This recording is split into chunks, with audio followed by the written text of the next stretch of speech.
بسم اللہ الرحمن الرحیم۔ السلام علیکم ورحمۃ اللہ وبرکاتہ۔ تمام معزز سامعین و ناظرین کو انفارمیشن پوائنٹ کے پلیٹ فارم پر ایک دفعہ پھر سے خوش آمدید کہتے ہیں۔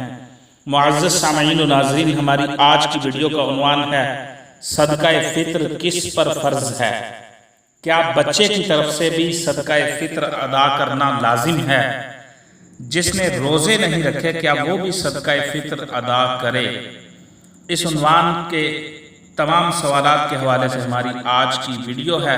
معزز سامعین و ناظرین، مستند اسلامی کتاب فتاوی فیض الرسول میں نقل ہے، صدقہ فطر ہر مسلمان پر فرض ہے، چاہے وہ چھوٹا ہو یا بڑا، غلام ہو یا آزاد، روزہ رکھتا ہو یا نہیں۔ جو لوگ کسی عذر کی وجہ سے روزہ نہیں رکھتے ہیں ان پر بھی صدقہ فطر فرض ہے۔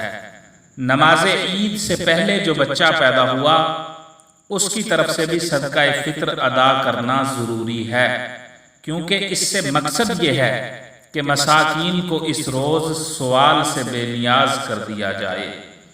حضور اکرم صلی اللہ علیہ وسلم کے اقوال کی روشنی میں امام ابو حنیفہ رحمۃ اللہ تعالی علیہ کی رائے کے مطابق جو مسلمان اتنا مالدار ہو کہ ضروریات سے زائد اس کے پاس اتنی قیمت کا مال و اسباب موجود ہو جتنی قیمت پر زکوٰۃ واجب ہوتی ہے، تو اس پر عید الفطر کے دن صدقہ فطر واجب ہوگا، چاہے وہ مال و اسباب تجارت کے لیے ہو یا نہ ہو، چاہے اس پر سال گزرے یا نہ گزرے۔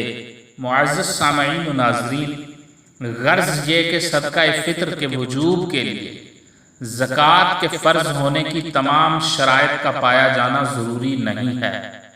دیگر علماء کے نزدیک صدقہ فطر کے وجوب کے لیے نصاب زکوٰۃ کا مالک ہونا بھی شرط نہیں ہے، یعنی جس کے پاس ایک دن اور ایک رات سے زائد کی خوراک اپنے اور زیر کفالت لوگوں کے لیے ہو تو وہ اپنی طرف سے اور اپنے اہل و عیال کی طرف سے صدقہ فطر ادا کرے۔ تو پتہ چلا کہ بچے کی طرف سے بھی صدقہ فطر ادا کرنا لازم ہے، یہ ہر مسلمان پر فرض ہے۔